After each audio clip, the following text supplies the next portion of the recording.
할렐루야. 옆에 분에게 당신은 명품 인생을 살고 있습니다. 이렇게 인사하겠습니다. 할렐루야. 고맙습니다. 제목을 따라합시다. 고난의 3대 원인. 고난의 3대 원인. 사실 인생에 있어서 고난만큼 신비스럽고 심오한 것도 없습니다. 많은 학자들이 또 많은 사람들이 고통의 문제, 또 고난의 문제를 놓고 책을 쓰고 그 깊이를 파헤쳐 보지만 그 고난의 깊이를 알 수가 없습니다. 이런 고난은 한 사람을 폐인으로 만들기도 합니다. 또 어떤 때 그 고난은 한 사람을 아주 위대하게 만들기도 합니다. 그러니 그 고난을 연구해도 잘 알 수가 없는 것이에요. 그 결과가 한 방향으로 가야 되는데 전혀 반대 방향으로 나오기 때문에 그 고난이 어떤 것인지에 대해서 잘 알 수 없는 것이에요.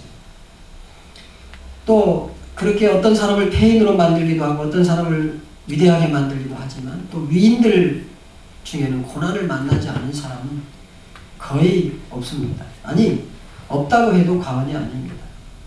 그래서 이런 것들을 종합해 볼 때 고난을 잘 통과하면 정말 유익이 되는 것 같습니다. 중요한 것은 세상에서 아무도 고난을 면제받은 사람은 없다. 여러분, 고난스러운 일이 다 있으시죠? 고난을 면제받은 사람은 없어요. 따라합시다. 고난을 면제받은 사람은 아무도 없다. 고난이라는 십자가를 지기를 주님의 이름으로 축원합니다. 그걸 계속해서 불평하고 그러면 어떻게 되냐? 내 입만 더러워지고 또 그것이 그런 불평과 원망이 입으로 나감으로 말미암아 내 심령이 낙심이 돼요. 손해가 이만저만이 아닙니다. 누가 인생이 쉬운 것이라고 감히 말할 수 있겠습니까? 누가 인생은 아주 즐겁고 흥미진진한 것이라고 또 말할 수 있겠어요? 아무도 그럴 사람이 이 세상에 없습니다. 왜냐하면 사람의 인생 곳곳에는 아주 넓고 푸른 초장 같은 넓은 들판이 나왔다가도 어느새 깊은 골짜기와 구덩이가 삶의 구석구석에 있어서 그곳에 때로는 빠지기도 하고 깊은 구덩이에서 헤어나오지 못하는 그런 어려움을 만날 때가 많기 때문입니다. 그래서 성도는 이 세상을 살아가면서 어려움을 만난 이웃이 있으면 돕고요. 또 아픔을 함께 할 줄 알아야 됩니다. 왜냐하면 이런 고난은 예측 불허하기 때문에 언제 내가 만날지 알 수 없습니다. 그때 남의 도움이 필요합니다. 꼭 기억해야 됩니다. 내가 지금 평탄하다고 해서 남이 뭐 그렇게 고난을 만나나 이러지 마시고 어려움과 고난을 만난 사람이 있으면 외로움을 만난 사람이 있으면 힘든 일을 만난 사람이 있으면 그 아픔을 도와주고 함께 해주고 위로해주고 힘을 주고 그렇게 하시기를 바랍니다. 근데 그런 고난을 남을 도와주고 그러면서도 자기가 또 만나면 얼마나 당황하는지 모릅니다. 당황합니다.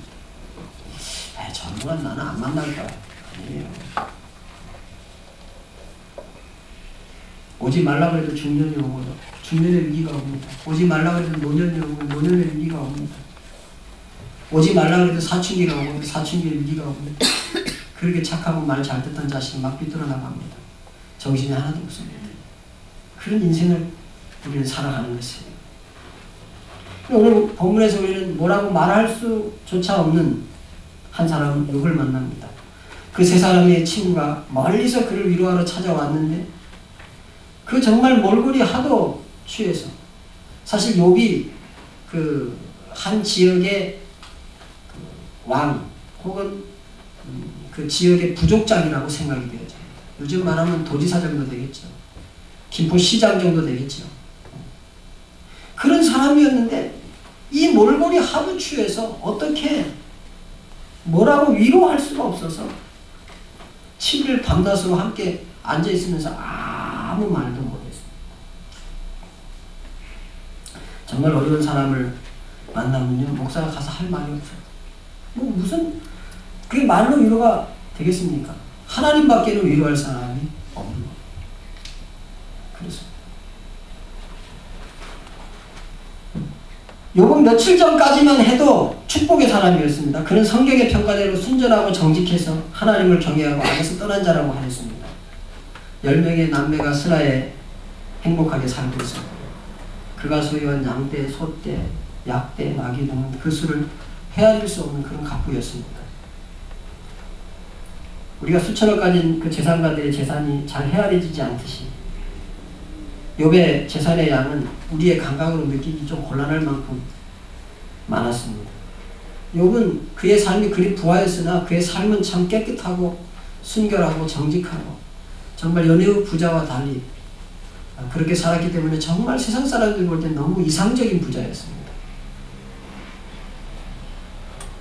하나님도 사탄에게 욥을 좀 봐라 하면서 하나님도 2번이나 사탄에게 욥을 자랑할 만큼 참 훌륭한 인품, 훌륭한 생활태도, 훌륭한 신앙, 훌륭한 자녀들, 또 많은 재산, 뭐 바랄 게 있겠습니까?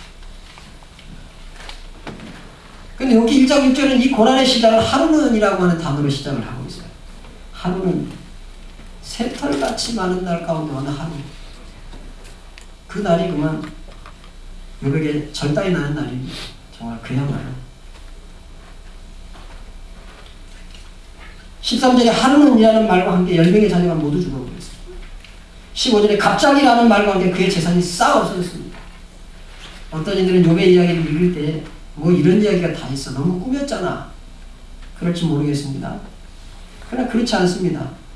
고난은 찾아오기 시작하면 연속적으로 설상가상으로 찾아오는 예를 우리 주변에서 많이 봅니다.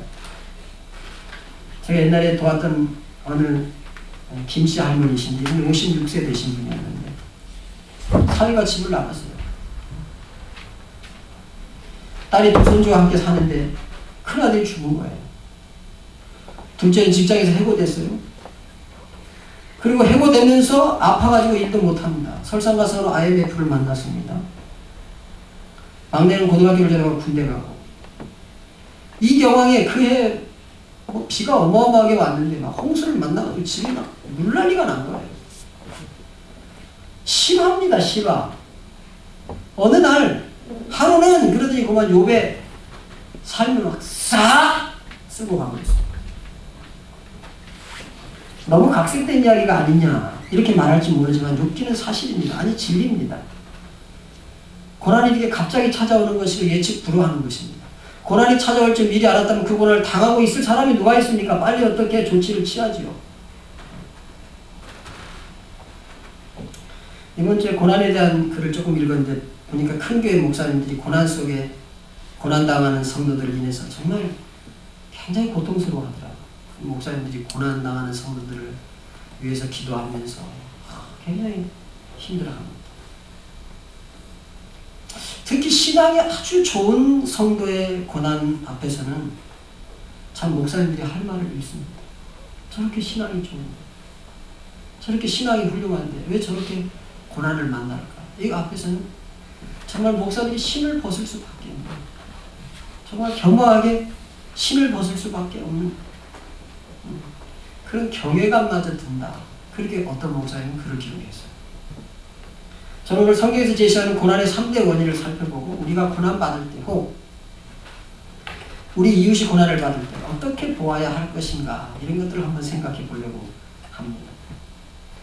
우리가 고난의 원인을 살펴보기 전에 꼭 기억해야 할 일이 있다면 잘되면 내 탓이고 안되면 조상 탓이다. 이런 고난의 원인을 외부에서 찾기보다는 그 고난의 대부분은 나 자신으로부터 오는 것이고 또 그리고 중요한 것은 그 고난을 만났을 때 내가 그것을 어떻게 대처하느냐 이게 가장 중요한 것입니다. 사실 고난 속에서 훌륭하게 연단되어 더 훌륭하게 되는 사람이 있는가 하면 고난 속에서 아예 그냥 침몰하는 사람이 있습니다. 결과는 아주 매우 다릅니다. 그런데 여러분 따라합시다. 하나님을 믿는 사람에게는 모든 것이 합력하여 반드시 선하게 됩니다. 할렐루야. 그 믿음 굳게 갖기를 주님의 이름으로 축원합니다. 그런 믿음이 굳은 성도, 그런 말씀의 신앙에 굳게 선 성도는 고난을 반드시 좋은 것으로 만들고야 맙니다. 오늘 욥기에서 보여주는 고난의 3대 원인, 첫째는 사탄의 활동입니다. 욥의 고난은 사람의 생각과 판단으로 도저히 알 수 없는 고난이었고 어떻게 그 많은 재산이 하루아침에 그것도 자녀와 종들까지 모두 아마 이 고난에 대해서 하나님께서 영계의 커튼을 열어서 우리에게 보여주지 않았다면 이 이야기를 기록한 이유가 별로 없을 거예요.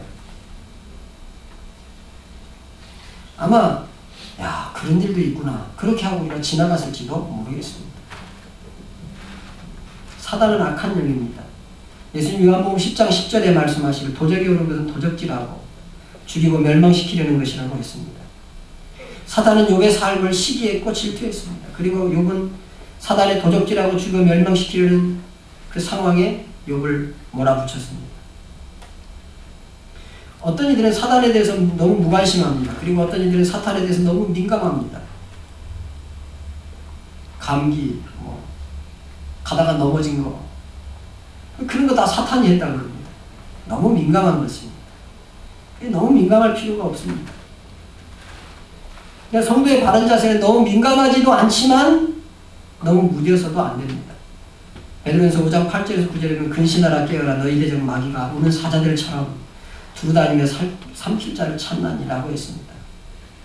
우리 주님이 주기도를 가르칠 때 다만 악에서 구하옵소서 그렇게 기도를 가르쳤습니다. 그러니까 날마다 기도하도록 했습니다. 왜냐하면 우리가 사단의 정체를 알고 늘 깨어 기도하고 그렇게 할 때 사단은 우리를 건드리지도 못합니다. 아니, 사실 본질적으로 우리를 조금 어렵게 할 수 있을지는 모르지만 사단이 우리의 본질을 흔들거나 우리의 인생 전체를 송두리째 흔들 수 없는 존재가 사탄입니다.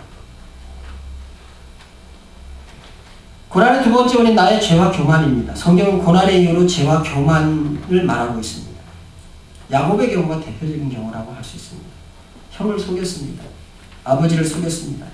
인간의 술수와 잠깨로 점철된 인생을 살았어요.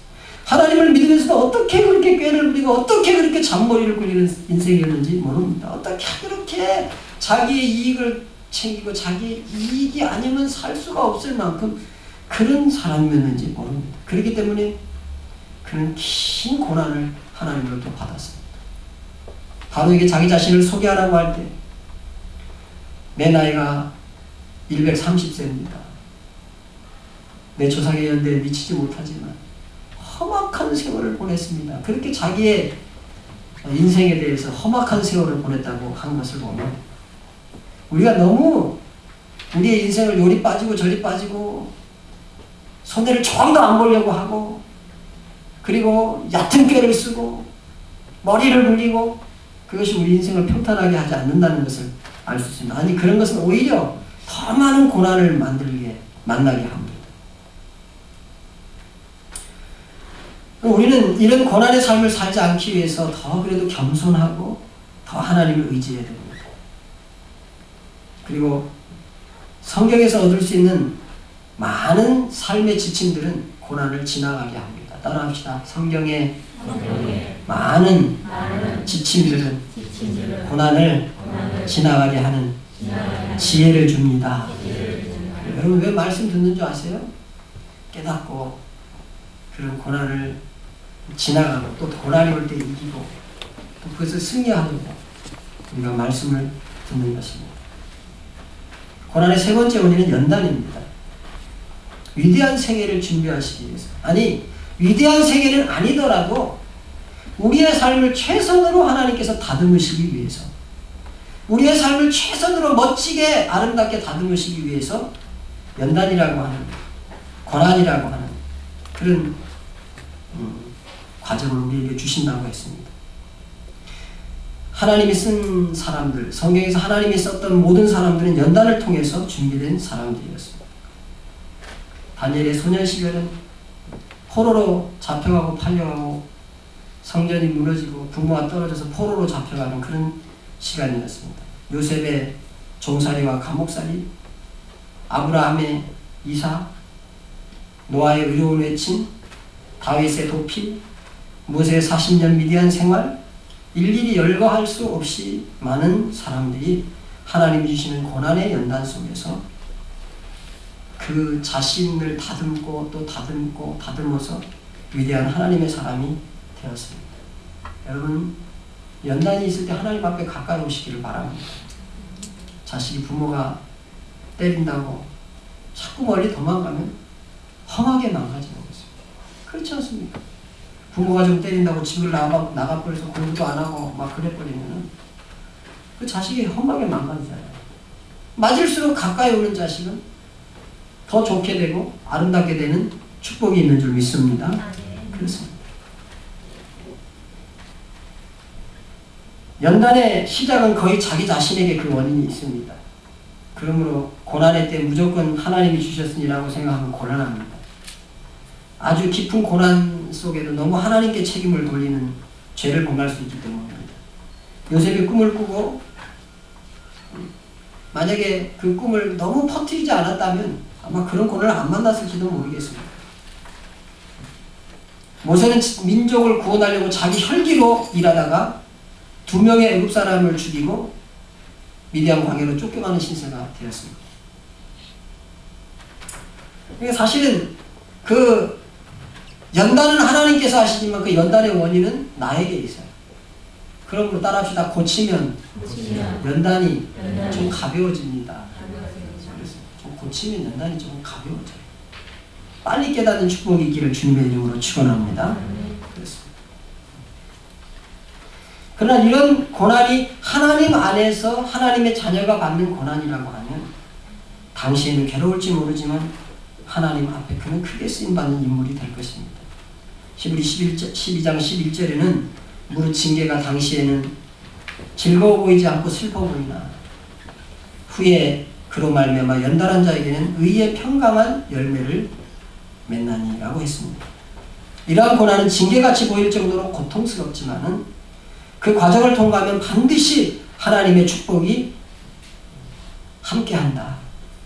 하나님의 축복의 합격점에 이르게 된다. 그렇게 말했습니다. 야고보서 5장 11절에도 너희가 욥의 인내를 들었고 주께서 주신 결말을 보았거니와 욥의 인내를 들었고 주께서 주신 결말을 보았다고 하였습니다. 성도 여러분, 지금은 참 고난이 많은 시대인 것 같습니다. 시대는 점점 부유해져가고 또 뭐 재정 규모도 커져가고 그런데 왜 그런지는 우린 잘 모릅니다. 우리가 옛날에 우리가 어렸을 때 이만큼 사는 시간이 오면 굉장히 행복할 것이라고 생각하지 않았습니까? 근데 그때보다 더 고단하고 더 힘든 삶이 계속되고 있는 것은 어떤 일인지는 잘 모르겠습니다. 그게 고난의 신비입니다. 사회가 복잡해지고 삶이 분주한 중에 만나는 그런 어려움들은 과거에 비해서 너무도 많은 종류로 우리에게 다가오고 있습니다. 아마 지금 제가 설교하는 이 시간에도 사업의 실패로 잠 못 이루며 끙끙 앓고 있는 이들이 많을 것입니다. 내 잘못도 아니고 다른 업체가 부도났는데 그게 다 내 기억으로 넘어와서 함께 연쇄적으로 타격을 받아 분이 부글부글 끓어오르는 분도 있을 것입니다. 또 다른 사람 보증을 서줬는데 나와 관계도 없는데 그 도장 하나 그저 좋은 마음으로 찍어줬는데 그게 한꺼번에 다 넘어가기 때문에 이게 내 잘못도 아닌데 왜 이런 날 벼락을 만나 이런 일들도 한국 사회는 참 많이 있습니다. 푸른 꿈이 깨어진 아픔, 자녀의 문제, 현대사회에서 노인들이 뒷방 늙은이로 자꾸 몰락해가면서 섭섭하고 서운한 그런 일들, 일생 동안 겪지 못했던 서름 때문에 눈물 짓는 고난들, 부모님의 문제, 자신의 문제, 자녀의 문제, 남들은 알 수도 없고 또 알릴 수도 없는 참으로 곤란한 가정의 어려움, 이런 일들이 우리의 생애 속에는 수도 없이 지뢰밭처럼 깔려서 언제 그것이 터질지 또 언제 그것을 만날지 우리는 잘 모릅니다. 그래서 여러분, 성도는 하나님의 주권을 믿는 자입니다. 뭘 믿어요? 하나님의 주권을 믿는다. 그것이 사단이 가져온 것이든 그것이 내 교만이든 그것이 하나님의 연단이든 하나님의 주권하에 있으면 나중에 좋게 됩니다. 믿기를 축원합니다. 나중에 반드시 좋게 됩니다. 믿기를 축원합니다. 욥기는 사단이 가져온 것인데 욥이 나중에 갑절이나 좋아졌습니다. 할렐루야. 내 교만과 나의 인격의 부족 때문에 나의 잘못 때문에 온 것을 하나님께서 나를 다듬고 깎고 조각가가 점으로 망치로 돌을 깎아서 멋진 예술작품을 만들듯이 나를 아름답고 멋진 작품으로 만드는 연단일 것입니다. 만약에 이것이 하나님께서 나를 더 크게 쓰기 위해서 내게 주시는 연단이라고 한다면 그건 더 좋은 것일 수가 없습니다. 그 연단을 통해서 하나님께서 나를 아주 훌륭하게 하나님 나라의 기둥으로 세울 것이기 때문에 그렇습니다. 문제는 욥처럼 정말 믿음을 가지고 주신 자도 여호와시요 취하신 자도 여호와시니 오직 하나님의 영광을 받으실지어다 하는 그런 신앙이 있느냐 없느냐 하는 것입니다. 고난이 어떤 원인이든지 굳은 신앙의 사람을 이길 길이 없어요. 그 고난이 어떤 종류의 고난인지 굳은 신앙의 사람을 이길 길이 없습니다. 제가 목회를 하면서 망할 것 같은데 안 망하더라고요. 이건 못 이길 것 같았는데 아니더라고요. 믿음으로 하나님 앞에 서 있기만 하면 그게 나를 침몰시킬 것 같은데 여러분 하나님을 믿는 믿음 앞에 문제는 다 침몰되는 줄 믿습니다. 문제는 다 침몰되고 하나님 앞에서는 신앙만 나중에 우뚝 서는 것입니다. 그러므로 믿음의 허리띠를 굳게 매고 그리고 우는 사자가 같이 나를 향하여 달려드는 세상의 그 모든 것들 여러분 그 사자는 묶여있는 사자예요. 어떤 사자라고요? 묶여있는 사자예요. 달라들고 소리는 지르지만 하나님의 손에 묶여있어요. 이 세상을 섭리하는 분이 하나님이에요. 고난을 섭리하시는 분이 하나님이에요. 고난을 묶고 있는 분이 하나님이에요. 그러므로 달라들은 물지 못해요. 소리만 지르고 그리고 큰 포효만 내는 것입니다. 어떤 사람은 그 포효 속에도 그만 주저앉아 엉덩이뼈가 부러지는 사람이 있지만 믿음의 담대함으로 서 있는 사람은 그 모든 세상의 환난과 고난을 이기고 반드시 하나님의 복을 받고야 하는 것입니다. 요한계시록에 등장하는 이기는 자의 축복.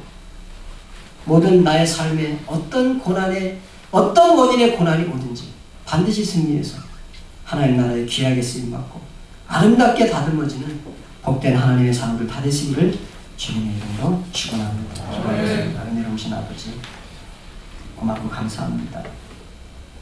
오늘 고난의 3대 원인 하나님 말씀 속에서 그 신비한 고난에 대한 것을 파헤쳐 보았지만 말이 무슨 소용이 있겠습니까? 고난을 만나고 나면 정말 힘들고 어려운 것이 우리입니다. 그러나 확실히 믿기는 하나님이 주관하십니다. 우리가 하나님이 주관하심을 믿고 반드시 승리하도록 우리를 축복하시고 우리에게 은혜를 주시고 하나님 고난 중에 있는 성도 있으면 하나님이 붙들고 있다는 것을 확실히 믿고 반드시 승리하도록 축복하여 주옵소서. 오늘 이 시간에 이혜인 감사헌금 드리고 또 부흥의 강사 식사헌금 김정희 집사님 하나님 앞에 드립니다. 받으시고 축복하여 주시옵소서. 오늘 이 저녁에 또한 저희들에게 은혜를 주시고 이번 주에 있는 성노예와 부흥 사경회를 통하여 하나님이 큰 영광을 받으시고 이 일에 우리 교회를 사용하여 주옵소서. 예수님의 이름으로 기도하옵나이다. 아멘.